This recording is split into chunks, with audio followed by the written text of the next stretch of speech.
Officer Daniel Ramirez walked the streets of San Antonio with his head held high, despite the glances he often received. At 42 years old, this second-generation Mexican-American had achieved what many considered impossible, becoming one of the city's most respected police officers with a flawless 20-year career on the force.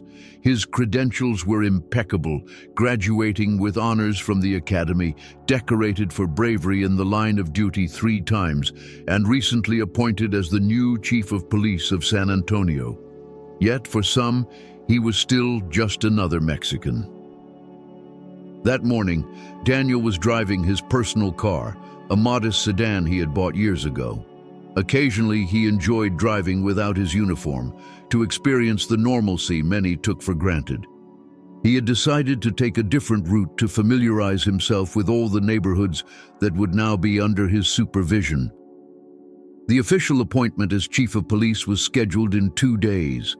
Though the news had already spread within department circles, it had yet to be announced publicly. Stopping at a traffic light, he noticed the flashing lights of a patrol car behind him. Instinctively, he checked his speed and confirmed he had committed no traffic violation. The siren blipped briefly, signaling him to pull over. Daniel sighed and guided his car to the shoulder, wondering what this could be about. As a police officer, he knew that routine stops happened, but he was also aware of the racial profiling some of his colleagues engaged in. Officer Blake Thompson stepped out of the patrol car, a heavy-set man with a face reddened by the Texas sun. Daniel recognized him immediately. Thompson had a notorious reputation in the department, riddled with complaints of aggressive and discriminatory conduct, though he had always managed to evade consequences thanks to connections and a system that often protected its own. Thompson approached heavily, his hand resting casually on his firearm, an unnecessary gesture for a simple traffic stop. Daniel rolled down the window and waited patiently, deciding not to immediately reveal his own status as an officer. He wanted to see how the situation would unfold naturally. "License and registration," Thompson demanded, skipping any form of greeting, his voice rough and authoritarian. "Good afternoon, officer," Daniel responded calmly. "May I ask why I was pulled over?" Thompson leaned in, scanning the car's interior with narrowed eyes. "Your tail light's out," he replied, a blatant lie Daniel instantly recognized. "License and registration now." Daniel nodded and slowly reached for his glove compartment to retrieve the requested documents. As he moved, he noticed Thompson tensing, as if expecting a threatening move. "Here you go, officer," Daniel said, handing over the documents with a steady, visible hand. Thompson took the papers and inspected them with barely concealed disdain. "Ramirez, huh? Where exactly are you from?" The loaded question didn't surprise Daniel. He had heard it countless times throughout his life, even while wearing his uniform. "I was born and raised here in San Antonio, officer," he replied with calm dignity, a stark contrast to Thompson's barely veiled hostility. Thompson let out a scoffing breath. "Sure you were. Wait here." He walked back to his patrol car with the documents, carrying himself with the arrogance of someone who felt untouchable. Daniel waited patiently, watching Thompson through the rearview mirror as he spoke into the radio, likely running his information. He knew exactly what the system would show, a clean record, and if Thompson dug deeper, his police rank. Daniel wondered whether Thompson would bother going that far. 5 minutes later, Thompson returned to the window, now with a puzzled but still hostile expression. Something in the information hadn't matched his expectations, but his pride wouldn't allow him to admit it. "So you work for the department?" Thompson asked, his tone slightly less aggressive, but still distrustful. "That's right," Daniel confirmed calmly. "I've been on the force for 20 years. Thompson frowned, disbelief written all over his face. "Never seen you before. What division?" I was mainly in Central Division but recently transferred, Daniel answered, choosing not to reveal his new rank just yet. If you'd like, I have my badge. Get it.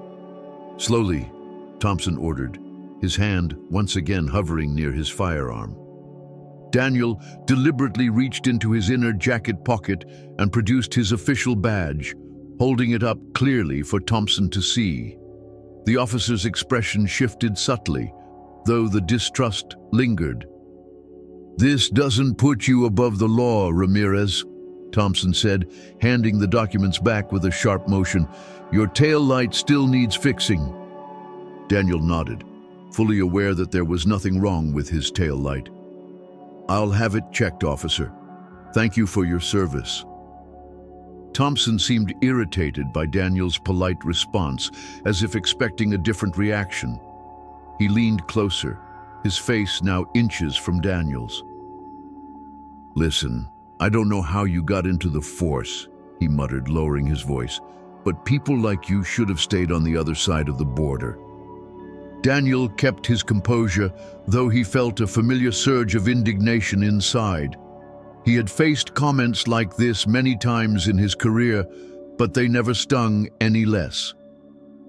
"Officer Thompson," Daniel replied firmly but calmly, "I'd like to remind you that it's 2025, and comments like that are not only inappropriate, but also violate the department's professional conduct policies."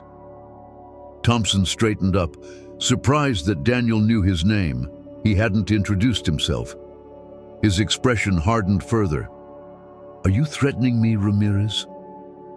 Thompson's hand now rested openly on his firearm, a clear act of intimidation that Daniel instantly recognized. "No, officer. I'm simply stating a fact. Now, if you'll excuse me, I have urgent matters to attend to." Daniel held his steady gaze, refusing to be intimidated. Thompson seemed about to say something else, but eventually stepped back with a dismissive wave. "Get out of here and fix that light." Daniel started his car, but before driving off, looked directly at Thompson. "Have a good day, officer. I'm sure we'll be seeing each other again." As he drove away, Daniel watched through the rear-view mirror as Thompson stared after him, clearly frustrated that he had been unable to control the encounter as he wished. Daniel sighed deeply. Encounters like this were reminders of why his new position was so important and of the work ahead of him. The following morning, Daniel arrived early at the Central Police Station. He wore his full uniform, complete with the commander insignias, mentally preparing for the scheduled meetings leading up to his official appointment as Chief of Police. The building buzzed with activity, as usual, officers coming and going, the constant murmur of conversations, and the occasional ringing of phones. Daniel made his way to his new office, greeting officers along the way. Most returned his greetings with respect, some even with admiration. His appointment had been well received by many within the department who recognized his dedication and spotless record. Inside his office, he was met by Captain Elena Rodriguez, one of his closest collaborators and a trusted friend since their days at the academy. Elena was a sharp, energetic woman who had risen through the ranks on her own merits, having faced similar challenges to Daniel because of her Latina heritage. "Good morning, Chief," Elena greeted him with a smile, already addressing him by his new title, despite the formal ceremony still pending. "As ready as I'll ever be," Daniel replied, setting his briefcase on the desk. "Though I got a little reminder yesterday of exactly why this job matters." Elena looked at him curiously. "What happened?" Daniel briefly recounted his encounter with Officer Thompson, not omitting the officer's discriminatory remarks. As he spoke, Elena's expression hardened. "Thompson," she muttered in disgust. "It's not the first time we've received complaints about him. He has a troubling pattern, especially with Latino and African-American citizens." "I know," Daniel nodded. "I reviewed his file this morning. 7 formal complaints in the last 2 years, yet no serious disciplinary action. The system protecting itself, Elena said bitterly. Exactly what I've promised to change, Daniel agreed thoughtfully. And we will. But we have to be strategic. Changing institutional culture takes more than good intentions. He glanced at his watch. We have a meeting with the mayor in an hour. Afterward, I want to review the diversity training program you proposed. As they discussed the meeting details, the office door suddenly swung open. Sergeant Miller, a respected department veteran, entered with a concerned expression. Sorry to interrupt, Commander, Miller said, but we have a situation that needs your immediate attention. Officer Thompson is in a heated argument with a civilian in the main lobby. Daniel and Elena exchanged knowing looks. What kind of argument, Sergeant? Daniel asked, rising from his chair. Verbal for now, sir, but it's escalating fast. The civilian is an attorney who came to file a complaint against Thompson for racial harassment. Thompson saw him and started confronting him. I've already sent 2 officers to intervene, but Thompson isn't listening. Daniel finished the sentence for him. Let's go. The 3 quickly headed to the lobby. As they approached, raised voices echoed louder.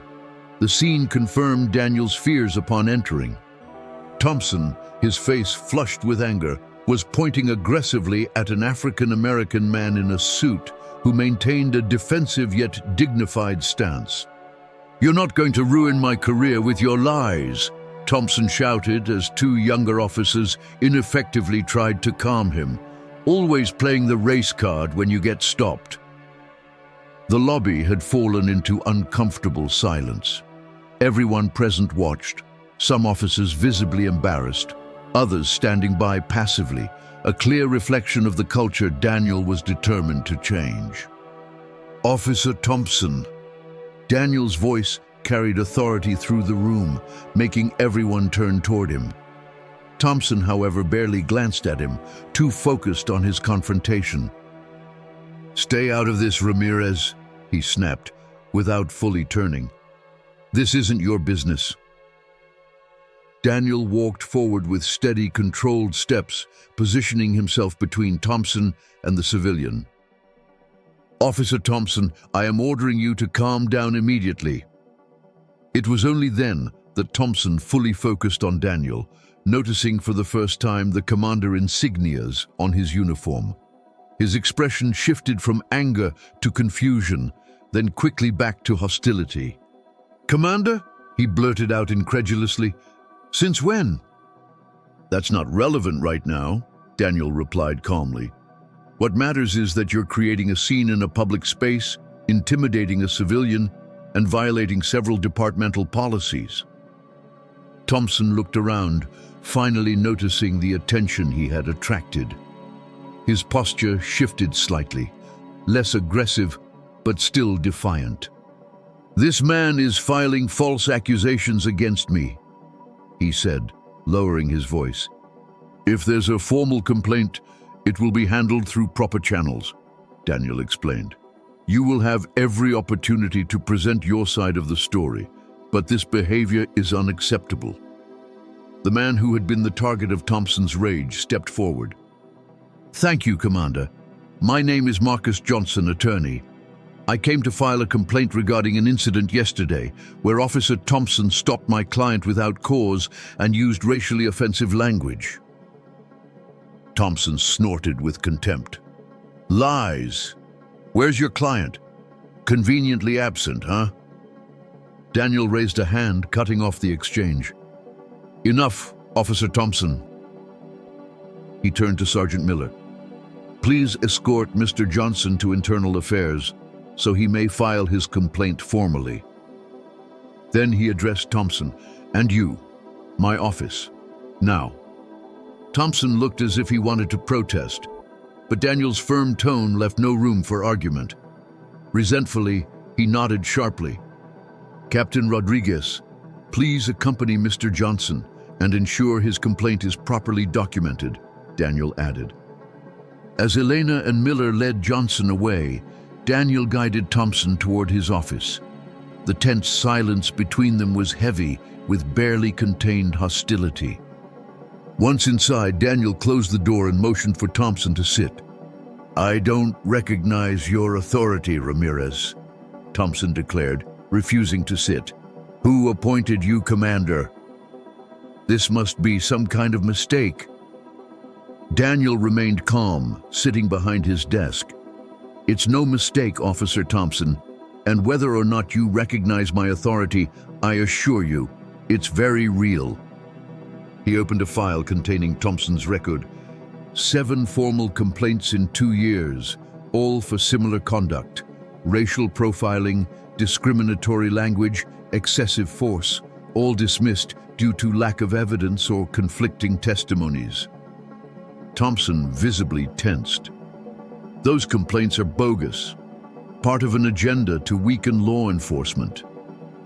"Interesting theory," Daniel said neutrally, "but what I saw today wasn't an officer being unfairly accused.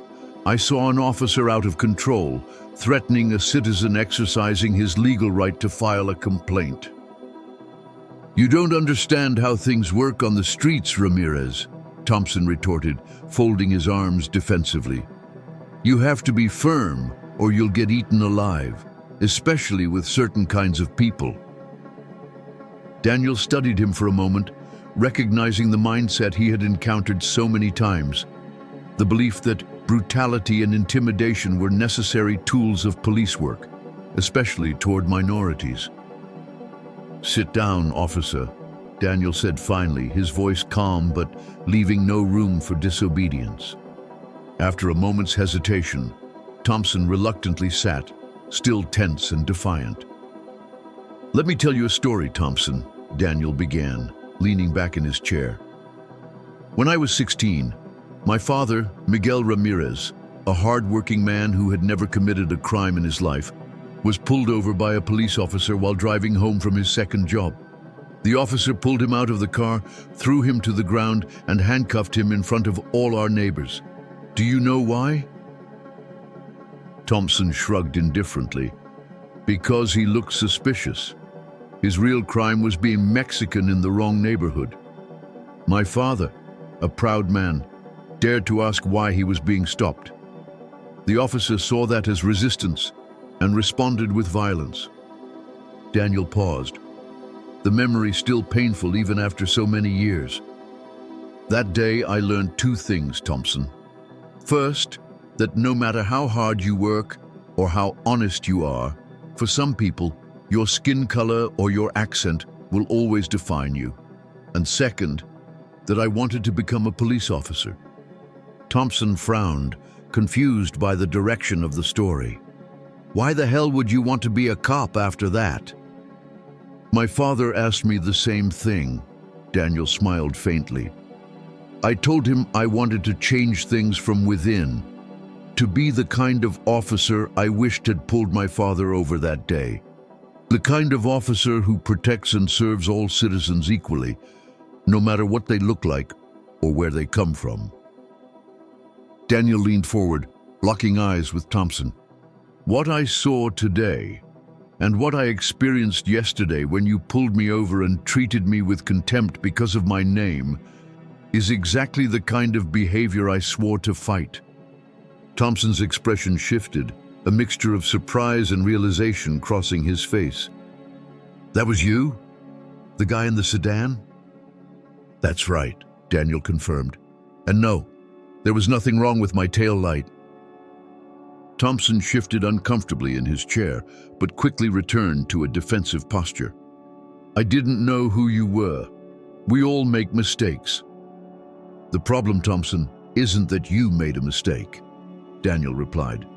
"The problem is that you don't even recognize it as such. For you, stopping someone based solely on their ethnicity isn't a mistake. It's part of your method." Daniel pulled out another document from his desk. "As of today, you are suspended with pay while Internal Affairs investigates today's incident and reviews the previous complaints against you." Thompson shot up from his chair. You can't do that. I have connections in this department. You can file an appeal through the proper channels. Daniel responded calmly, extending the document. And yes, I know about your connections, but things are changing in this department, Officer Thompson, and those changes start now. Thompson stared at the document as if it were a venomous snake, refusing to take it. This is reverse discrimination, he growled. You're coming after me because I'm white. Daniel placed the document on the desk and stood, reaching his full height. Let me be very clear, Officer Thompson. Your race has nothing to do with this decision. Your conduct has everything to do with it. Suspension is standard procedure when an officer displays aggressive behavior toward a citizen inside the station. Thompson let out a bitter laugh. We both know how this really works, Ramirez. Suddenly, all the white officers are under scrutiny, while anyone with a name like yours gets a free pass. Daniel kept his composure, recognizing the tactic. When confronted with their actions, some officers like Thompson immediately position themselves as victims. Officer Thompson, in my 20 years on this force, I've seen officers of every race and background face consequences for misconduct. The difference is that some, like you, have been protected for far too long. Thompson narrowed his eyes, his anger now mixing with cold calculation. You don't know who you're messing with, Ramirez?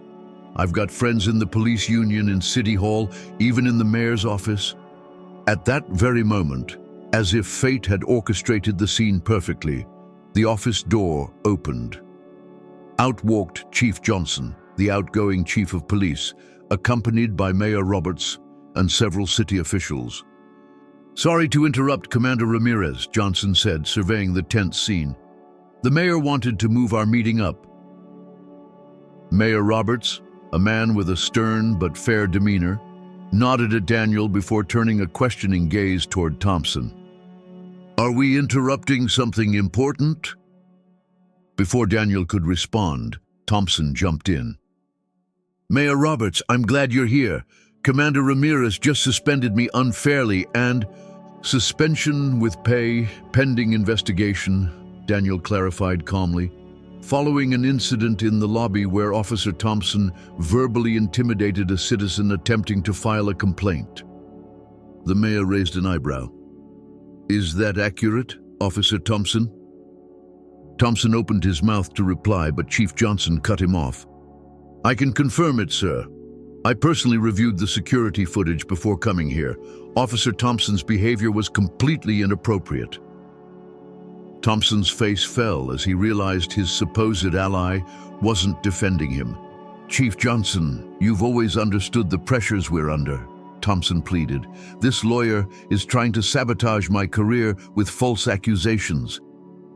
Regardless of the accusation's validity, your response was unacceptable, Johnson stated firmly. If the accusations are false, internal affairs will determine that. But threatening and intimidating a citizen inside the station is never the correct response. Seeing his position crumbling, Thompson tried another tactic. This is part of a larger agenda. Ever since Ramirez was announced as chief, there's been a coordinated effort to purge officers who don't fit his political vision. The mayor looked at him with a mix of disbelief and disapproval. Officer Thompson, Commander Ramirez was selected by a diverse committee based solely on his exceptional qualifications and his vision to modernize the department. His appointment hasn't even been publicly announced yet, so it's hard to believe he's orchestrating any kind of purge. Thompson visibly paled, finally grasping the weight of the situation. He turned to Daniel, his horror mounting. You're the new chief of police? The official announcement is tomorrow, Daniel confirmed simply. But yes, I will be taking over for Chief Johnson upon his retirement. The realization struck Thompson like a hammer. The man he had unjustly stopped, insulted for his Mexican heritage, and treated with contempt would now be his direct superior, the highest authority in the department. For the first time since entering the office, Thompson looked genuinely deflated, his bravado deflating like a punctured balloon. "I had no idea," he muttered. Mayor Roberts spoke with dry finality. "Officer Thompson, I suggest you accept the suspension, fully cooperate with internal affairs, and take this time to seriously reflect on your conduct and whether it aligns with the standards we expect from our officers." Defeated, Thompson nodded stiffly and finally picked up the suspension document from the desk. Without another word, he walked out, closing the door behind him with a controlled thud. Chief Johnson sighed deeply. "And that, gentlemen, is exactly why I'm retiring," he said, half-jokingly. "Officers like Thompson have become increasingly difficult to manage in today's climate." "It's not the climate that makes them difficult to manage," Daniel responded. "It's that they should never have been tolerated in the first place." The mayor nodded approvingly. "That mindset is exactly why the committee unanimously selected you, Commander Ramirez. San Antonio needs police leadership that understands protecting and serving means doing so for all citizens, not just some." "Thank you, sir," Daniel replied. "It's an honor and a responsibility I don't take lightly." The meeting continued as planned, covering the details of the next day's ceremony and the leadership transition. After everyone left, Daniel remained alone in his office, contemplating the weight of the journey ahead. The incident with Thompson, though unfortunate, had only solidified his conviction. Change wouldn't come easily. There would be resistance, not just from officers like Thompson, but from an entire system that for decades had allowed prejudice and discrimination to go unchecked or be actively covered up. But Daniel Ramirez hadn't come this far to back down from the challenge. The afternoon passed with additional meetings and preparations for the following day. As most of the administrative staff had already left for the day, Daniel received an unexpected visitor. Captain Elena Rodriguez gently knocked on his open door. "Am I interrupting?" she asked, stepping inside with a folder in hand. "For you?" "Never." Daniel smiled, gesturing for her to take a seat. "I've done some more digging on Thompson," Elena said, as she opened the folder. "The 7 complaints we reviewed this morning are just the tip of the iceberg. There's a clear pattern of discriminatory behavior dating back to his earliest days on the force." "How is it possible he's remained this long without facing serious consequences?" Daniel asked, though he already knew the answer. "His connections weren't an empty threat," Elena explained. "His uncle was deputy chief back in the 90s and still has strong ties to several influential figures in city government. Every time a problem surfaced, someone stepped in to minimize it." Daniel nodded thoughtfully. "That ends now. Under my leadership, performance and conduct will be the only criteria that matter when evaluating officers. I don't care who their family is or who they play golf with on Sundays." "That's exactly why so many of us are excited about your appointment," Elena smiled. "You represent real change, not just symbolism." Daniel acknowledged her words with a small gesture. "Tomorrow, the real work begins. Speaking of which, how did things go with Mr. Johnson at Internal Affairs?" "He formally filed his complaint, providing specific details, dates, names of witnesses, and something else." Elena pulled a small USB drive from her pocket. "Audio recordings. Apparently, after the incident with his client, Mr. Johnson started recording all his interactions with the police for protection." "And he captured Thompson," Daniel guessed. "In all his racist glory," Elena confirmed. "The recording is pretty damning. Thompson uses multiple racial slurs and explicitly threatens Mr. Johnson's client, telling him he'd regret ever filing a complaint." Daniel took the USB, feeling the symbolic weight of it in his palm. "This changes everything.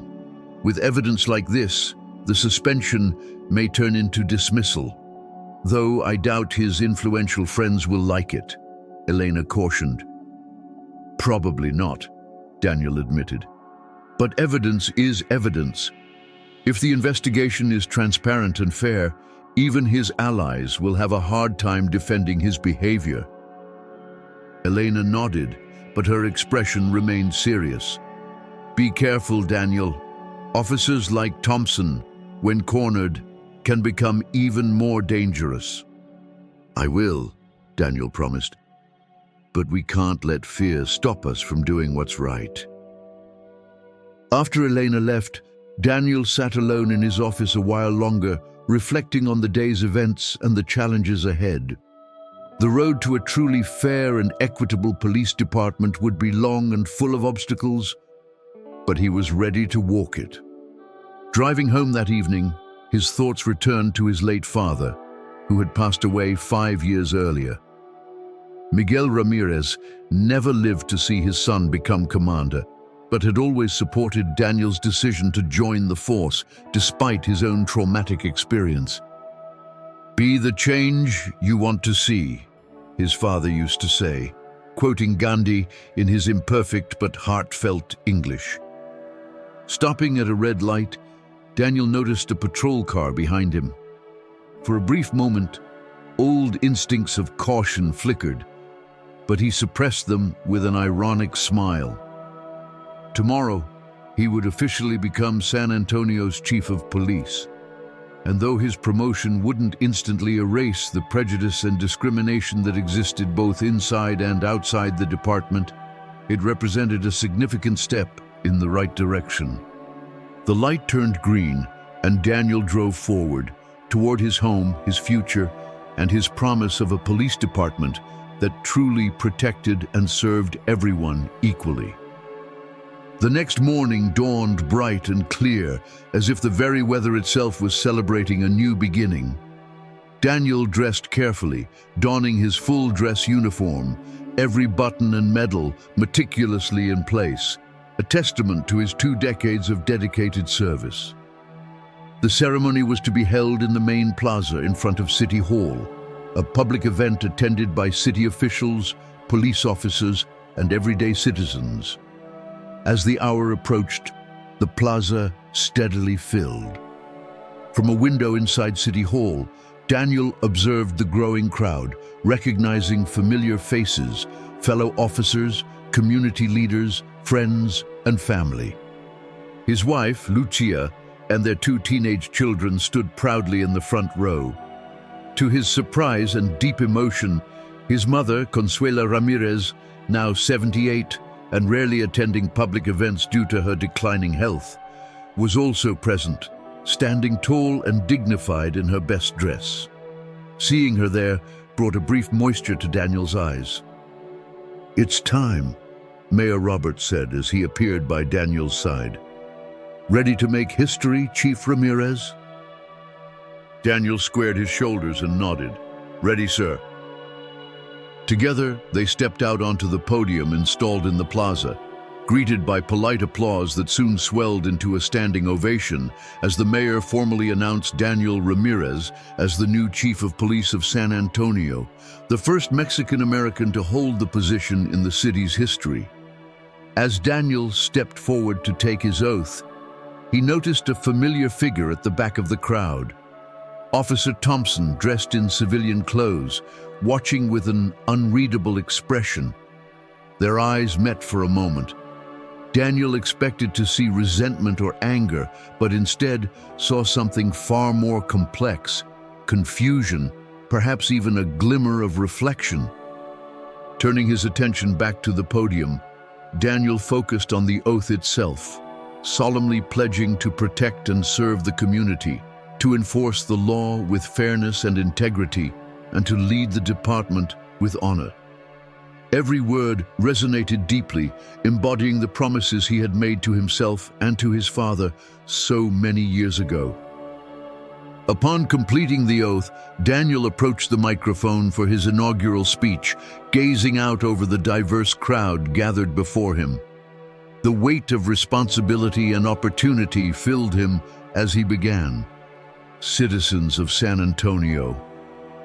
His voice rang clear and steady. "I stand before you today not just as your new chief of police, but as a son of this city, raised in its streets, shaped by its challenges, and blessed by its opportunities." Daniel spoke of his vision for the department, a police force that worked hand in hand with the community, one that respected the dignity of every citizen, regardless of race, background, or status, one that acknowledged its past mistakes and labored tirelessly to correct them. "The badge we wear," he declared, "is not a shield that elevates us above others, but a symbol of the sacred duty we have sworn to uphold, to protect and serve everyone. Everyone means everyone, regardless of your last name, the color of your skin, or the neighborhood you live in." As Daniel concluded his speech, he noticed that Thompson was no longer in the crowd. The officer had slipped away quietly, a ghost of the department's past that Daniel hoped to transform, because ultimately his mission was not to punish officers like Thompson, but to create a system where Thompson's behavior became so unacceptable and anomalous that it would eventually vanish on its own. The ceremony ended with another round of applause.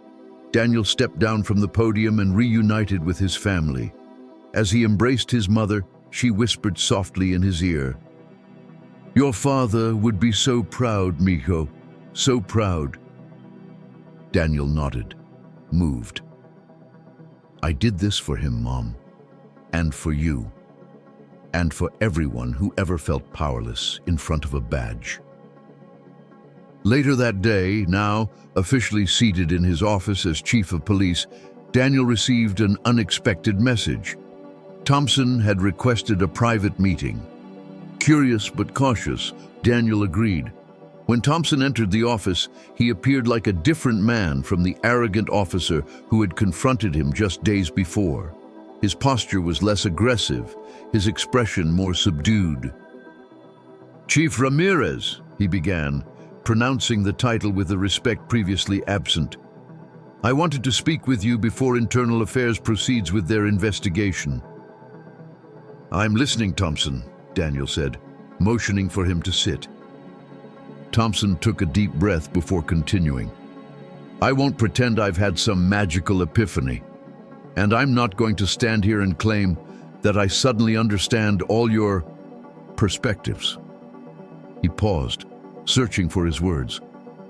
"But your speech today made me think, and I listened to the audio recording Mr. Johnson submitted."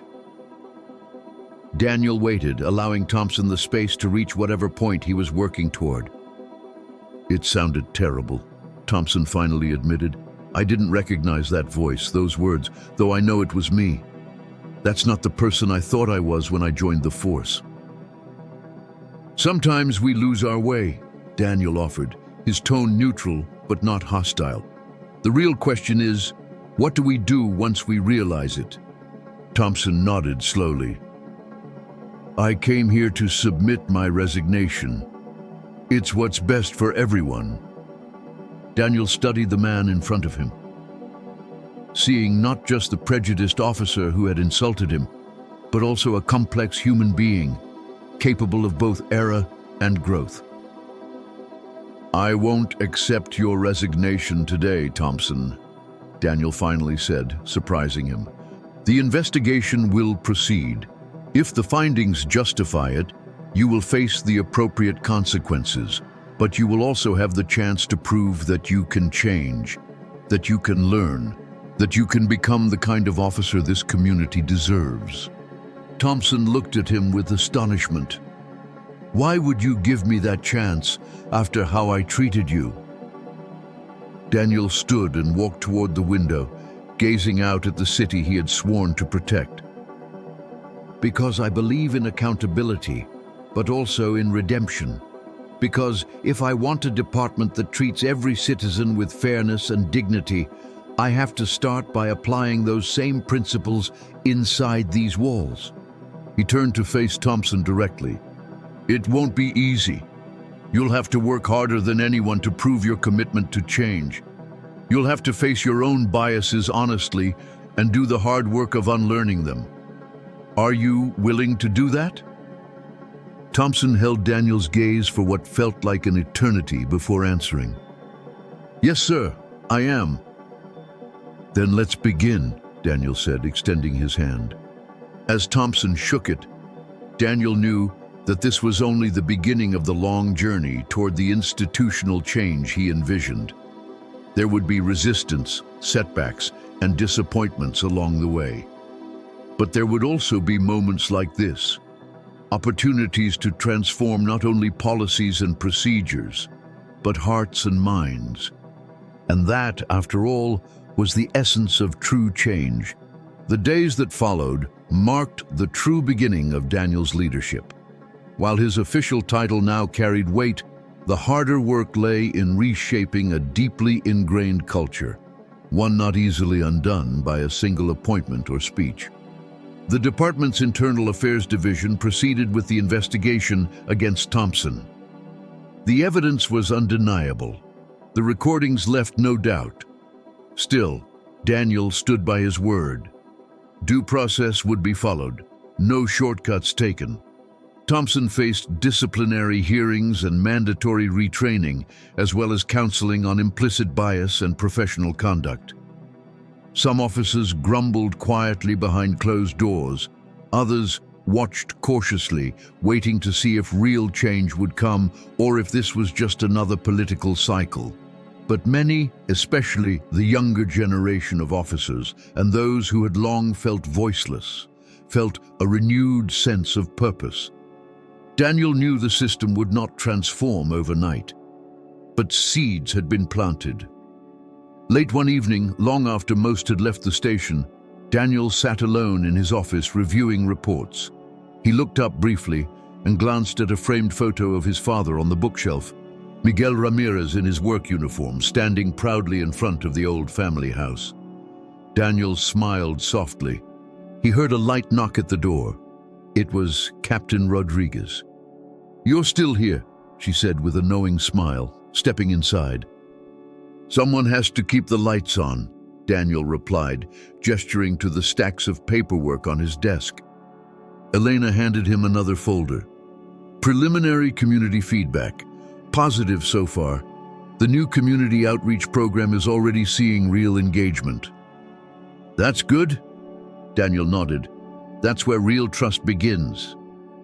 She hesitated briefly before adding, "You've already done more in these first weeks than many thought possible." Daniel exhaled deeply. "This is just the start, Elena. The hard part is sustaining it." "And you will," she said confidently. "We will." After she left, Daniel sat in silence for a while, absorbing the moment. His thoughts drifted again to his father's words, "Be the change you want to see." He stood and approached the window, looking out over the city. Somewhere out there were citizens who, for the first time in years, might believe that justice was possible, that accountability applied to everyone regardless of rank or background. There were still many battles ahead. But for the first time in a long time, Daniel Ramirez felt that the winds of real change were starting to blow through the department and through San Antonio. And as long as he was chief, that wind would not die down.